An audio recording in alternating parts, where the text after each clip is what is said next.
The velvet rope felt like a silken noose around Lydia's wrist as she stood beside Adrian, the father of her unborn child, bathed in the blinding glare of 1,000 camera flashes. Tonight was their night, the premiere of his groundbreaking biotech venture. His hand, usually a comforting anchor, felt distant, almost brittle in hers. Then a whisper, a name, Isolde, slithered through the throng. Adrian's grip tightened, then abruptly released. Lydia watched, a chilling premonition seizing her heart, as he turned, his eyes locking onto a figure across the crimson expanse, a woman whose allure seemed to possess a gravitational pull strong enough to shatter worlds. In that single, devastating moment on the world stage, Lydia's carefully constructed reality began to crumble. Lydia clutched the delicate custom-made gown around her burgeoning belly, the soft silk suddenly feeling like coarse burlap against her skin. The roar of the crowd faded into a muffled hum as Adrian's retreating figure became the sole focus of her vision. Isolde Maren. The name echoed in the frantic rhythm of her heart. A renowned art curator, a woman whose elegance was as legendary as Adrian's ambition. Lydia had met her a handful of times at charity galas, each encounter leaving her with a vague sense of unease, a subtle chill that belied Isolde's polished charm. Adrian had always dismissed Lydia's quiet anxieties as pregnancy hormones, a side effect of the life they had built together in their sprawling Westchester estate, a testament to his meteoric rise in the biotechnology industry. Their life was a carefully curated tableau of success. The private jets, the Hampton summers, the philanthropic endeavors that plastered their faces across society magazines. Lydia had played her part diligently, the supportive wife, the gracious hostess, the future mother of his heir. She had traded her own nascent career in architectural preservation for this gilded cage, believing in Adrian's promises of a shared future, a partnership built on love and mutual respect. Their journey hadn't been a whirlwind romance. It had been a slow burn, a connection forged over shared intellectual curiosity during their university years. Adrian, then a driven but financially struggling PhD candidate, had been captivated by Lydia's sharp mind and unwavering belief in his potential. Lydia, in turn, had been drawn to his fierce determination and the glint of visionary brilliance in his eyes. Their early years were filled with late-night study sessions, shared dreams of making a difference in the world, and a quiet, comfortable intimacy. The shift had been gradual, almost imperceptible. As Adrian's company, InnovGen, gained traction, fueled by groundbreaking research in genetic therapies, the dynamics of their relationship subtly altered. The late-night study sessions were replaced by late-night business calls, the shared dreams overshadowed by the relentless pursuit of funding and expansion. The comfortable intimacy morphed into a polite formality, their conversations revolving around schedules, investments, and the logistics of their increasingly public lives. Lydia had tried to bridge the growing chasm, suggesting weekend getaways, intimate dinners, conversations beyond board meetings. But Adrian was always preoccupied, his mind seemingly consumed by the next breakthrough, the next acquisition, the next step in his relentless ascent. She had attributed his distance to the immense pressure he was under, the weight of his burgeoning empire resting squarely on his shoulders. Now, watching him stride towards Isolde with an almost desperate urgency, a horrifying realization dawned upon her. His heart, too, had been pulled away, and not by the demands of his work. The publicist, a frantic young woman named Sophie Lang, rushed to Lydia's side, her face a mask of professional concern. "Mrs. Kessler, are you all right? Perhaps you should step inside. The flashbulbs can be quite overwhelming." Lydia forced a weak smile. "I'm fine, Sophie. Just a little light-headed." But the truth was, The ground beneath her feet felt like it was dissolving. She watched as Adrian reached Isolde, his hand finding the small of her back, their heads tilting together in a conspiratorial whisper. Isolde's crimson gown seemed to mock Lydia's own pale blush silk, her confident posture a stark contrast to Lydia's suddenly slumped shoulders. A wave of nausea washed over Lydia, and she instinctively placed a hand on her stomach, a silent plea to the life growing within her. This wasn't just about her anymore. This was about their child, an innocent caught in the crossfire of Adrian's ambition and infidelity. Sophie gently guided Lydia towards the entrance of the Grand Theatre, her hushed reassurances a meaningless drone in Lydia's ears. As she stepped out of the glaring spotlight and into the dimly lit foyer, the enormity of Adrian's betrayal crashed down upon her. He had chosen Isolde here, on their supposed night of triumph, knowing that Lydia, his pregnant wife, stood just yards away.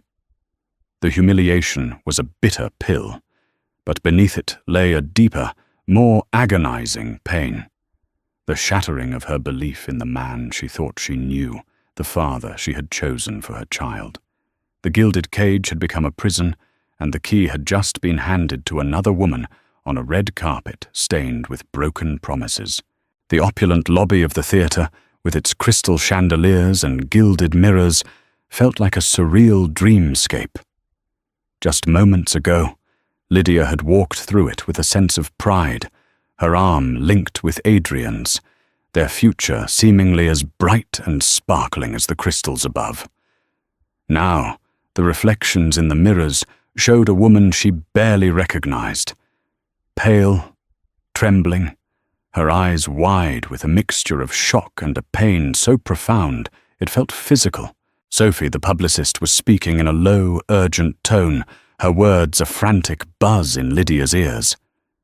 "We need to get you out of here, Mrs. Kessler, before the gossip bloggers start their frenzy. There's a private exit." Lydia nodded numbly, allowing herself to be steered through a labyrinth of velvet-roped corridors and down a service staircase that smelled of stale popcorn and disinfectant. The stark contrast to the glamour of the red carpet was a brutal metaphor for her own sudden descent from the pinnacle of a picture-perfect life into a sordid, humiliating reality. They emerged into a quiet alley, the cool night air a welcome shock to her system. A black town car was waiting, its engine purring softly. Sophie opened the door, and Lydia slid into the plush leather seat, the silence of the car a stark contrast to the cacophony of the event she had just fled. As the car pulled away from the curb, Lydia's phone began to buzz incessantly. She glanced at the screen, a cascade of notifications from news alerts, social media, and concerned friends. The headlines were already screaming their salacious story. Biotech mogul Adrian Kessler abandons pregnant wife on red carpet for mystery woman. The mystery woman, of course, was quickly identified as Isolde Maren. Lydia's fingers trembled as she read the initial reports, her mind struggling to process the public nature of her humiliation. It wasn't just that Adrian had been unfaithful. He had chosen to reveal his betrayal in the most public and cruel way imaginable. He had made a spectacle of her, of their marriage, of the life they had built together.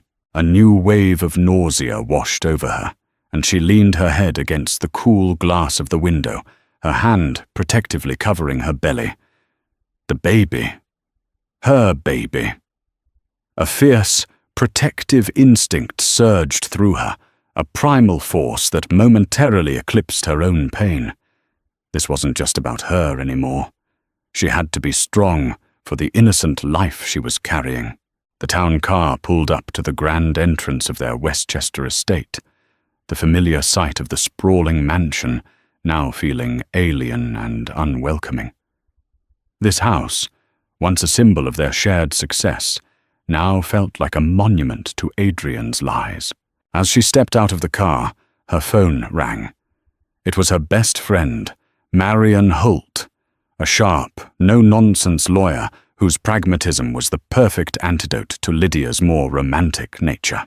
"Lydia, are you okay?" Marian's voice was a comforting balm of sanity in the chaos. "I've seen the news. I'm on my way." "I'm home," Lydia managed to whisper, her voice hoarse with unshed tears. "Don't do anything. Don't talk to anyone. And for God's sake, don't look at the internet," Marian commanded. "I'll be there in 20 minutes. Lydia hung up, a small measure of relief washing over her. Marian would know what to do. Marian would help her navigate this nightmare. She walked through the silent house, each room a painful reminder of a life that now felt like a sham. The photos on the mantelpiece, of their wedding, of their travels, of them smiling and happy, seemed to mock her. Had it all been a lie? Had she been living in a carefully constructed illusion, a gilded cage of her own making? Flashbacks assailed her, fragments of conversations, of moments she had dismissed as insignificant at the time. Adrian's late-night meetings that stretched into the early hours of the morning, his sudden, unexplained trips to Europe, the way he would guard his phone, a flicker of annoyance in his eyes if she so much as glanced at it. And Isolde, the way she would look at Adrian, a possessive glint in her eyes that Lydia had mistaken for admiration. The signs had all been there, hiding in plain sight. But Lydia had been blinded by love, by trust, by her unwavering belief in the man she had married. She had chosen to see what she wanted to see, to believe in the fairy tale they were living. Now, the fairy tale was over. The gilded cage had been shattered, and Lydia was left to pick up the pieces of her life, her heart, and her future, all under the harsh, unforgiving glare of the public eye. The road ahead was uncertain, fraught with pain and challenges. But as she stood in the silent, empty house, a new resolve began to form within her. She was not just Adrian Kessler's abandoned wife. She was Lydia Morel, a woman of strength and resilience, a mother-to-be who would fight for her child and for her own future, no matter what it took. The battle for her life, her real life, had just begun. The days that followed the red carpet incident blurred into a haze of sleepless nights and tear-filled afternoons. Lydia retreated into the sanctuary of her home, the sprawling Westchester estate, now feeling more like a fortress against the prying eyes of the world. The constant barrage of news alerts and social media commentary was a relentless assault on her already fragile emotional state.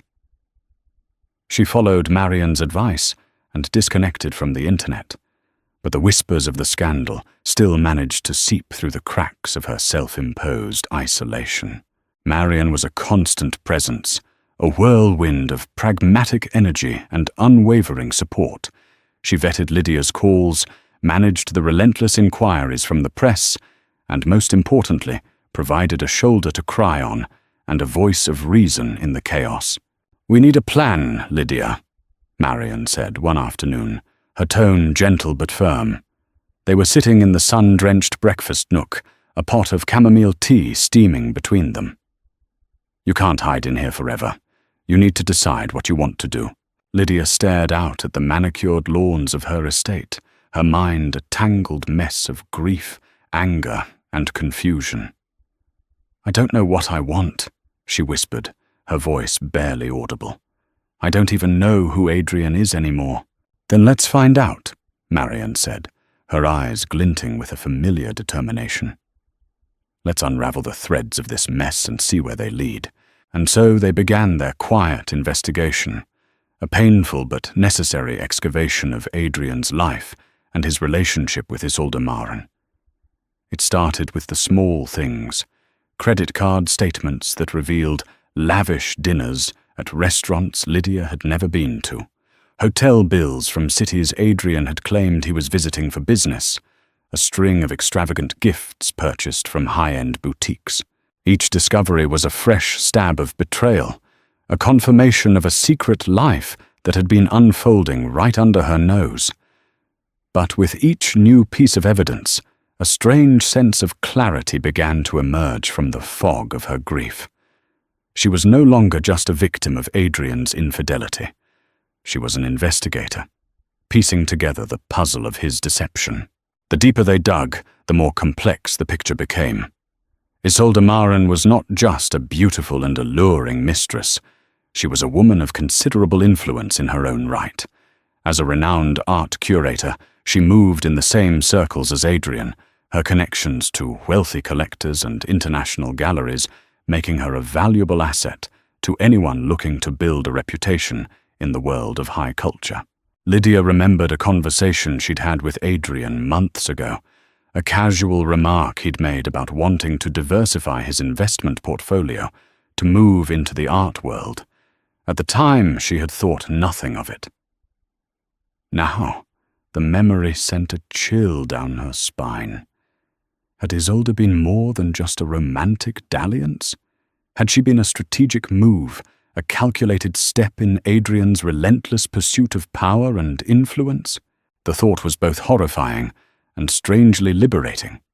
If Adrian's affair with Isolde was not just about passion, but also about ambition, then it was not a reflection of Lydia's own inadequacies, but of Adrian's insatiable hunger for more wealth, more power, more prestige. Their investigation led them to a series of offshore accounts, a complex web of financial transactions that hinted at a deeper, more troubling connection between Adrian and Isolde. It seemed that Isolde was not just a guide to the art world. She was a partner in a series of clandestine business dealings, a silent collaborator in Adrian's ever-expanding empire. As the pieces of the puzzle began to fall into place, Lydia's grief slowly began to morph into a cold, hard anger. This was not just a story of a cheating husband. It was a story of a calculated betrayal, a story of a man who had used her, their marriage, and their unborn child as a cover for his own selfish ambitions. One evening, as she was sifting through a stack of financial documents, Lydia came across a name she recognized, a small independent art gallery in Soho that she had once championed, a place that specialized in showcasing emerging artists. She remembered a conversation she'd had with Adrian about the gallery, her passionate plea for him to invest in its future. He had dismissed the idea, claiming it was too small, too insignificant. Now she saw that Isolde had recently acquired a majority stake in that very same gallery, using funds that could be traced back to one of Adrian's offshore accounts. The realization hit her like a physical blow. Adrian had not just stolen her husband, he had stolen her dreams, her passions, her very identity, and handed them to another woman. That night, for the first time since the red carpet incident, Lydia didn't cry. She sat in the silent house, the evidence of Adrian's betrayal spread out before her, and felt a new, unfamiliar emotion coursing through her veins, a fierce, unyielding resolve. She was done being the victim. She was done being the grieving wife. She was ready to fight back, and she would start by reclaiming what was rightfully hers, her life, her future, and her own independent identity. The gilded cage had been a prison of her own making, but now she had found the key, and she was ready to set herself free. While Lydia was quietly piecing together the fragments of her shattered life, Adrian was navigating a very different kind of storm. The initial thrill of his public declaration for Isolde, the intoxicating rush of rebellion against the constraints of his carefully curated life, had quickly given way to a harsh and unforgiving reality. The fallout from the red carpet incident was swift and brutal. The media, once his fawning admirers, turned on him with a vengeance. The headlines that had once celebrated his genius now screamed of his moral failings. He was no longer the visionary biotech mogul. He was the philandering husband who had publicly humiliated his pregnant wife. The scandal sent shockwaves through the conservative world of high finance. Investors, once eager to throw money at his every venture, now grew wary. The stock price of Inovgen, his pride and joy, began to plummet. The board of directors, a group of powerful men and women who had once been his staunchest supporters, now held emergency meetings to discuss the Adrian problem. At first, Adrian tried to brazen it out. He issued a terse, unapologetic statement to the press, a carefully worded piece of corporate spin that spoke of private matters and a difficult transition. He believed, in his arrogance, that his professional success would shield him from the consequences of his personal transgressions. He was Adrian Kessler, the man who had revolutionized genetic therapy. Surely the world would forgive him his indiscretions. But the world, it seemed, was not so forgiving. The public, fueled by a steady diet of salacious headlines and sympathetic portrayals of the abandoned, pregnant Lydia, had found a new villain. And Adrian, with his unapologetic arrogance, fit the role perfectly. His attempts to reach out to Lydia were clumsy and self-serving. He sent a barrage of text messages, a series of rambling, incoherent apologies that were more about his own discomfort than any genuine remorse. He called her incessantly, his calls going unanswered, each one a fresh reminder of the chasm that now separated them. He even tried to show up at the Westchester estate, only to be met by a steely-eyed security guard who informed him, in no uncertain terms, that he was no longer welcome. The humiliation of being turned away from his own home was a bitter pill to swallow. Isolde, for her part, seemed unfazed by the scandal. She moved through the storm with a cool, detached elegance, her public appearances with Adrian a carefully orchestrated display of defiance. But behind the closed doors of their lavish hotel suite, a different story was unfolding. The thrill of their forbidden romance, once a source of intoxicating excitement, was now a constant source of tension. The public scrutiny, the relentless media attention, the constant whispers and stares, it was all beginning to take its toll. "You need to fix this, Adrian," she said one evening, her voice laced with an uncharacteristic edge of anxiety. "This is not what I signed up for." "I'm trying," he snapped, his own frustration boiling over. But the world seems to have a different opinion. Their conversations, once filled with intellectual sparring and passionate declarations, were now a series of clipped, tense exchanges. The very thing that had drawn them together, their shared ambition, their desire for a life less ordinary, was now the source of their undoing. Adrian began to realize, with a dawning sense of horror, that he had made a terrible miscalculation. He had underestimated the power of public opinion, the delicate balance between personal and professional life, the intricate web of relationships that he had so carelessly torn apart. He had believed that he could have it all: the brilliant career, the beautiful mistress, the adoring public. He had believed that he was above the rules, that his genius gave him a license to do as he pleased. Now, as he watched his empire crumble around him, as he saw the woman he had abandoned for Isolde rise from the ashes of her humiliation with a quiet strength and dignity that he had never seen in her before, he began to understand the true price of his ambition. He had gained a mistress, but he had lost a wife. He had gained a partner in his clandestine business dealings, but he had lost the respect of his peers. He had gained a fleeting moment of public defiance, but he had lost his reputation, his legacy, and perhaps his soul. The gilded cage he had so desperately tried to escape had been replaced by a new, more insidious prison, a prison of his own making, a prison of public shame and private regret. And as he sat alone in the sterile silence of his hotel suite, the city lights twinkling mockingly outside his window, Adrian Kessler, the man who had once had it all, was forced to confront the terrifying possibility that he had lost everything that truly mattered. In the quiet solitude of her Westchester estate, surrounded by the ghosts of a life that was no longer hers, Lydia found herself drifting back in time, searching for the moment when it had all gone wrong.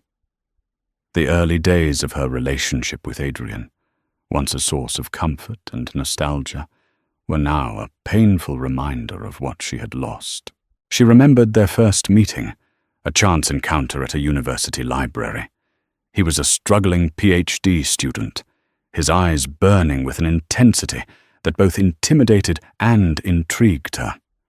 She was an undergraduate, her head filled with dreams of restoring old buildings and preserving the beauty of the past. They had talked for hours that day, a whirlwind of conversation that ranged from the intricacies of genetic engineering to the architectural marvels of ancient Rome. He was brilliant, she had thought, a man destined for greatness. And she, with her quiet intelligence and unwavering belief in his potential, had felt like the perfect complement to his fiery ambition. Their courtship was a whirlwind of intellectual passion and shared dreams. They spent their days in dusty libraries and crowded coffee shops, their nights in his cramped apartment, fueled by cheap wine and the intoxicating promise of a future they would build together. He had been different then, she remembered. Softer, more vulnerable. He had been a man who was not afraid to show his fears, his insecurities, his desperate need for her love and support.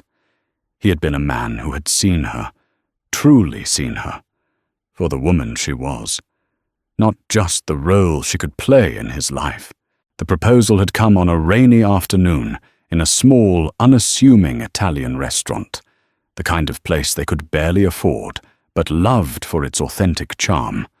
There was no grand gesture, no flashy diamond ring, just a simple, heartfelt question, a promise of a lifetime of shared dreams and unwavering love. She had said yes, of course, without a moment's hesitation. She had believed in him, in them, in the future they would create together. The first few years of their marriage were a happy blur. They were a team, a partnership built on mutual respect and a shared vision for the future. She had put her own career on hold to support his, believing that his success would be their success, his triumph, their triumph. And for a while, it was. As Inovgen began to take off, as the money started to pour in, they had celebrated each milestone together, each victory a testament to their shared journey. But then, something had shifted. The man she had married, the man who had once been her partner and her confidant, began to disappear, replaced by a stranger who wore his face and spoke with his voice, but whose heart was a closed and guarded fortress. The late-night conversations about their dreams were replaced by terse, one-sided monologues about stock prices and board meetings. The quiet, intimate moments they had once cherished were now a distant memory, a casualty of his relentless pursuit of more. She had tried to reach him, to break through the wall he was building around himself, but he was always too busy, too preoccupied, too consumed by the demands of his ever-expanding empire. She had told herself that it was just a phase, that the man she had fallen in love with was still there, buried somewhere beneath the layers of ambition and success. She had held on to the hope that one day he would come back to her. Now, as she looked back on those years, she saw the truth with a painful clarity. The man she had married had not disappeared. He had been consumed by his own ambition, by his own insatiable hunger for power, by the very success that she had helped him achieve. And Isolde had not been the cause of their undoing. She had been a symptom of a disease that had been festering in their marriage for years, a disease of neglect, of broken promises, of a love that had been sacrificed at the altar of ambition. The realization was a bitter pill to swallow, but it was also a strangely liberating one. She was not just the victim of an affair. She was the survivor of a slow, painful erosion of a love that had once been the center of her universe. The echoes of the past, once a source of pain and regret, were now a source of strength. They were a reminder of the woman she had been before Adrian, before the gilded cage, before the life that had almost consumed her.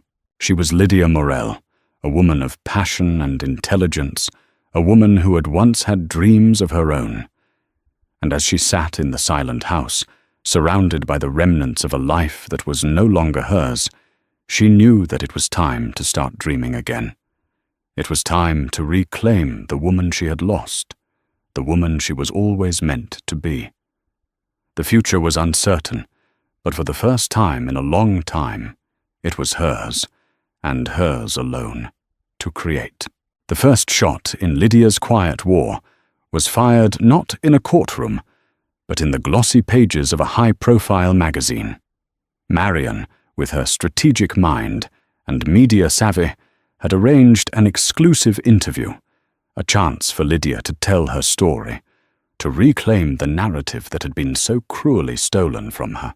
The article, accompanied by a series of stunning photographs of a serene and radiant Lydia in the gardens of her Westchester estate, was a masterpiece of subtle power.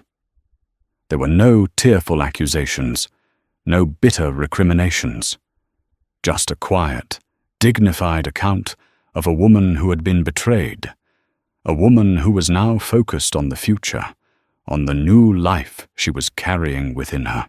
The public response was overwhelming. The tide of sympathy, which had already been flowing in her favor, now became a tidal wave. Lydia was no longer just the wronged wife. She was a symbol of strength and resilience, a modern-day heroine who had risen from the ashes of her public humiliation with grace and courage. The article was a strategic masterstroke, a carefully calculated move that sent shockwaves through Adrian's already crumbling empire.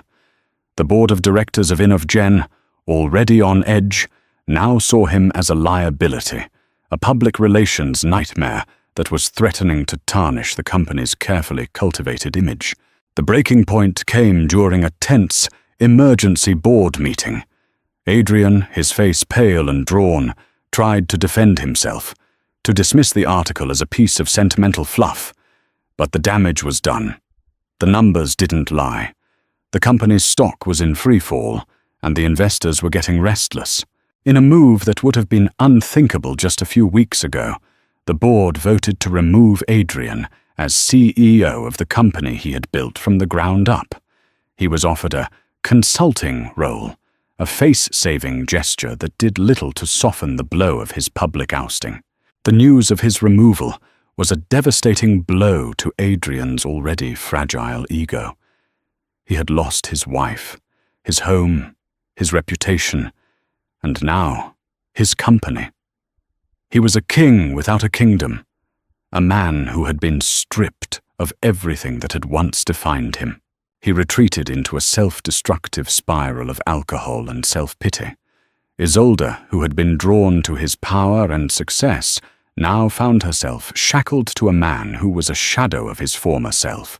The glamour of their affair had faded, replaced by the grim reality of his downfall. Their arguments became more frequent, more vicious. She accused him of weakness, of letting a silly little article destroy him. He, in turn, blamed her for his downfall, for pushing him to make the public declaration that had set in motion the chain of events that had led to his ruin. The final inevitable implosion came during a heated argument in their hotel suite. Words were exchanged, accusations were hurled, and the fragile foundation of their relationship, built on a shared ambition that had now turned to dust, finally crumbled. Isolde, with a cold, final look of contempt, packed her bags and walked out of his life, leaving him alone in the wreckage of his own making. Meanwhile, Lydia was taking the first steps towards building a new life for herself and her child. With Marion's help, she filed for divorce, a quiet, dignified legal move that was a stark contrast to the public drama of her separation. She also began to revisit her old passion, architectural preservation. She started a small, independent consulting firm, her first project the restoration of a historic library in a small, upstate town. It was a modest beginning, a far cry from the grand, ambitious world she had once inhabited. But it was hers. It was real. And it was a source of a quiet, profound satisfaction that she hadn't felt in years. She was no longer living in a gilded cage, a prisoner of someone else's dreams. She was the architect of her own life, the master of her own destiny. The road ahead was still uncertain, but for the first time since that fateful night on the red carpet, she felt a sense of hope, a sense of possibility, a sense of a future that was bright and beautiful and entirely her own. The breaking point had not been her undoing, it had been her liberation. The fallout from Adrian's spectacular fall from grace rippled through the elite social circles of New York, a world where loyalty was a commodity and alliances were as fragile as spun glass. The same people who had once clamored for an invitation to his lavish parties, who had hung on his every word at charity galas, now treated him like a pariah. Old friends crossed the street to avoid him. Business associates suddenly became unavailable for lunch. The invitations to the exclusive clubs and private events that had once been his playground now mysteriously stopped arriving. He was a ghost in the city he had once considered his kingdom, a walking, talking reminder of the fleeting nature of power and the fickle heart of high society. In a world where success was the ultimate currency, Adrian's failure was a stench that clung to him, a stain that could not be washed away. He was no longer a player, he was a cautionary tale, a topic of hushed, gleeful gossip at the very dinner parties he was no longer invited to. But as the doors of his old life slammed shut, a new, unexpected set of doors began to open for Lydia. The same people who had once dismissed her as Adrian's quiet, unassuming wife now saw her in a new light. She was no longer just an accessory to his success. She was a woman of substance, a woman who had faced adversity with a quiet strength and dignity that was both admirable and intriguing. The invitations started to trickle in, a quiet lunch with a former acquaintance, a small, intimate gallery opening, a charity committee meeting. At first, Lydia was hesitant. She had no desire to re-enter the world that had been the backdrop for so much of her pain. But Marian, with her usual pragmatism, encouraged her to accept. "You can't hide forever, Lydia," she said. "You need to rebuild your life, your network. And besides," she added with a wry smile, "it will drive Adrian crazy." And so, Lydia began to tentatively step back into the world, not as Mrs. Adrian Kessler, but as Lydia Morell, a woman in her own right.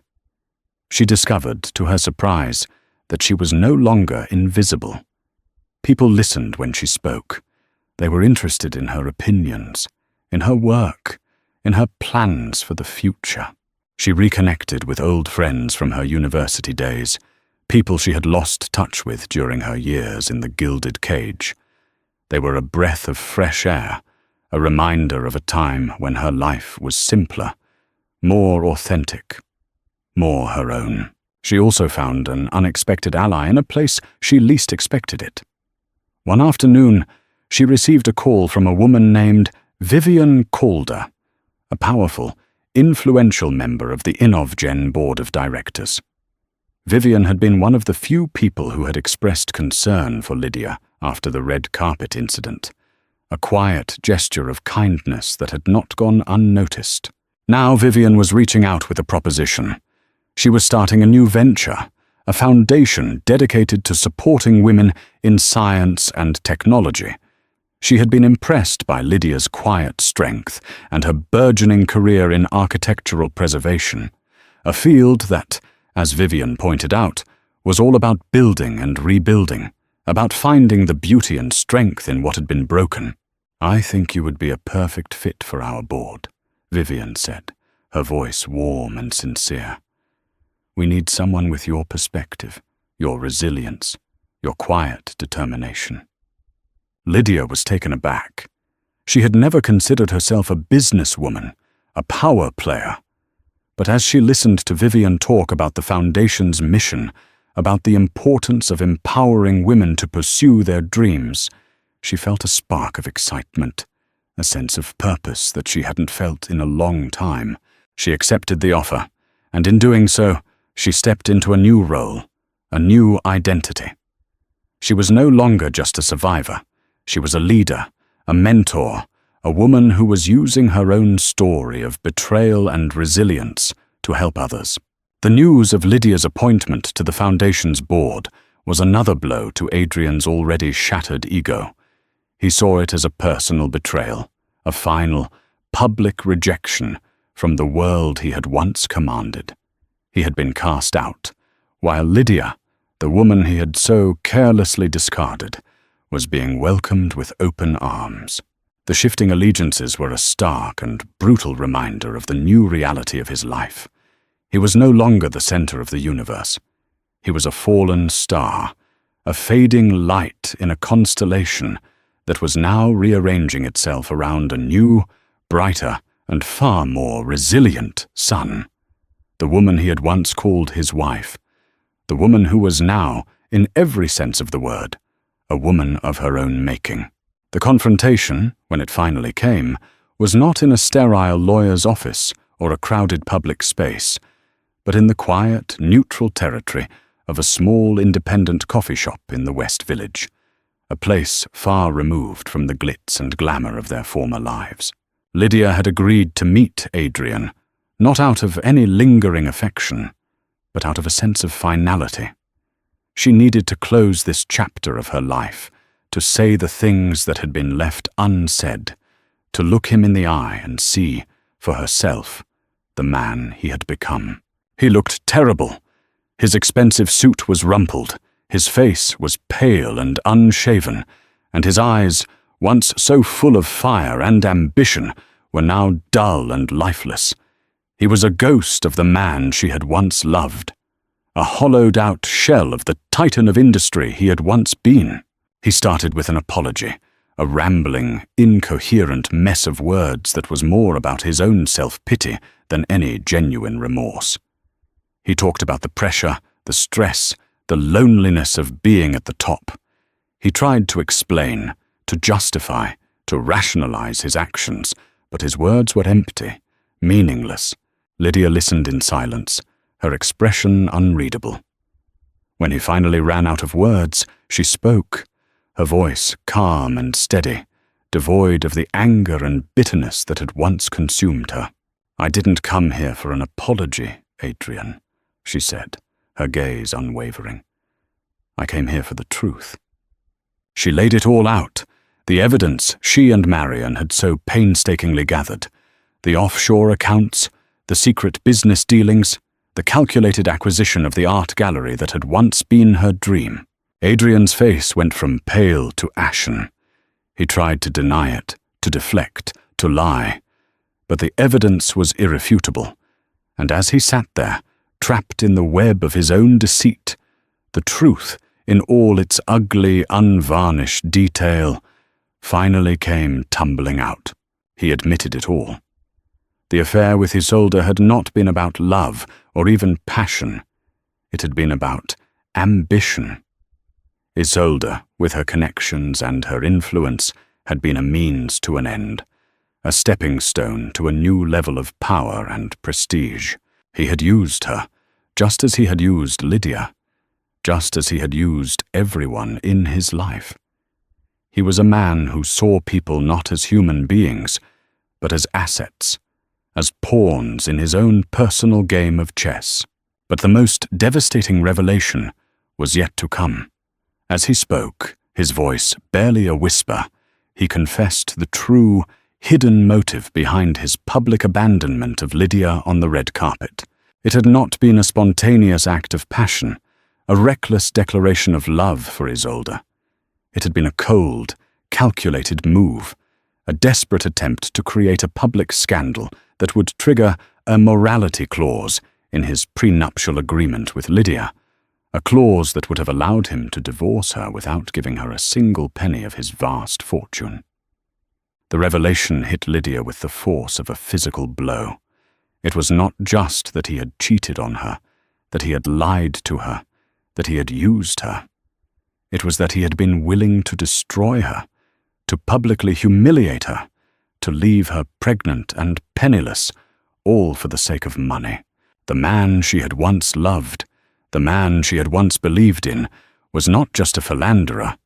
He was a monster, a cold, heartless sociopath who was incapable of love, of empathy, of any human emotion beyond his own selfish desires. In that moment, any lingering traces of pity or compassion she might have felt for him evaporated. All that was left was a cold, hard clarity. She stood up, her movements calm and deliberate. "Thank you, Adrian," she said, her voice devoid of any emotion. "You've given me everything I need." She turned and walked out of the coffee shop, leaving him sitting alone at the table, a broken man in a rumpled suit, his face buried in his hands. She did not look back.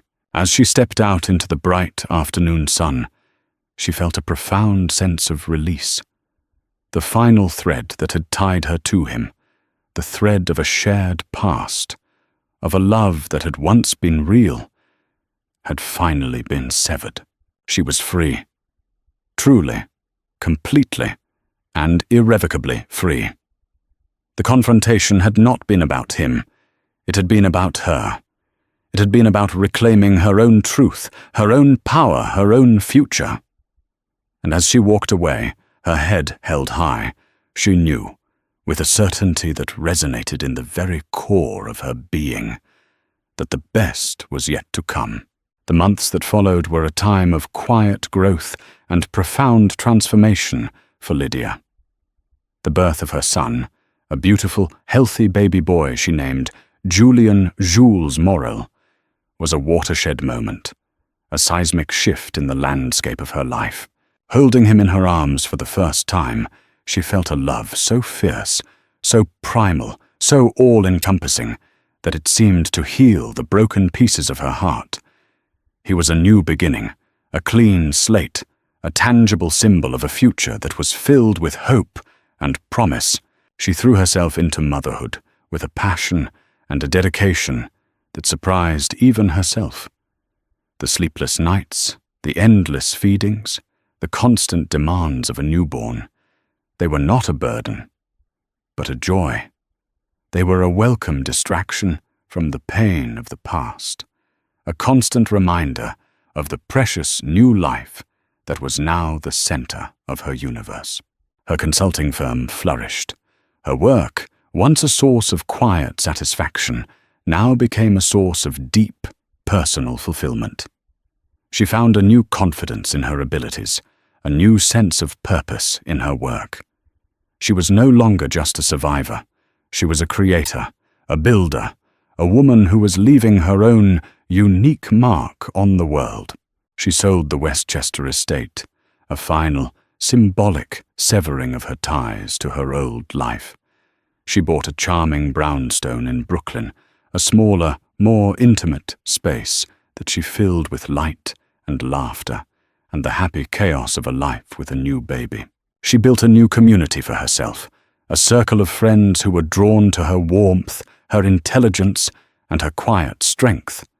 They were a diverse group: artists, writers, entrepreneurs, fellow mothers, a far cry from the superficial, status-obsessed world she had once inhabited. And Adrian? He disappeared from her life, a distant, fading memory. The divorce was finalized, a quiet, legal transaction that was a stark contrast to the public drama of their separation. She received a generous settlement, a small measure of justice for the years she had dedicated to his success. But the money was secondary. Her freedom, her independence, her new life, Those were the things that truly mattered. From time to time, she would hear whispers of him through the grapevine. He had left New York, moved to a small, remote town in the mountains. He was living a quiet, solitary life, a man in self-imposed exile. There were rumors that he was seeking therapy, that he was trying to confront the demons that had driven him to the brink of self-destruction. There were whispers that he was volunteering at a local community center, that he was trying, in his own small way, to atone for the damage he had caused. Lydia listened to these stories with a sense of detached curiosity. She felt no anger, no bitterness, no desire for revenge. She felt only a quiet, profound sense of peace. She had found her own redemption, not in forgiveness, but in letting go, in releasing the anger, the resentment, the pain of the past, and embracing the beauty and the promise of the present. The road to healing had been long and arduous, a journey of 1,000 small steps, but she had walked it with courage, with grace, and with a quiet determination that had become her trademark.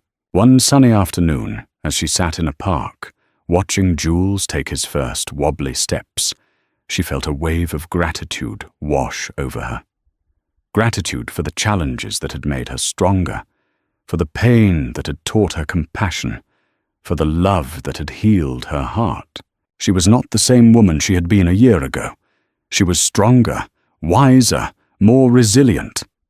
She was a mother, a businesswoman, a leader, a woman who had faced the darkest corners of her life and emerged into the light, whole and healed, and ready for whatever came next.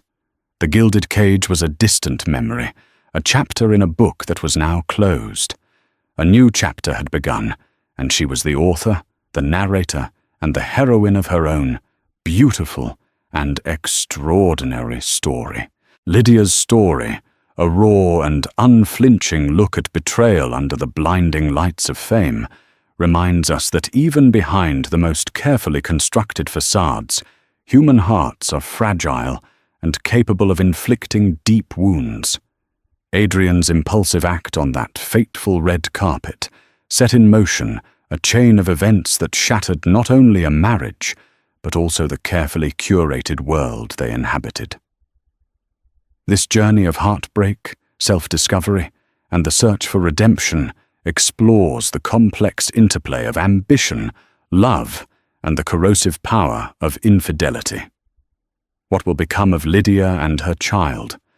Can Adrian ever truly atone for his actions? And what are the hidden costs of Isolde's allure? Share your thoughts in the comments below, and don't forget to like this video and subscribe for more compelling stories.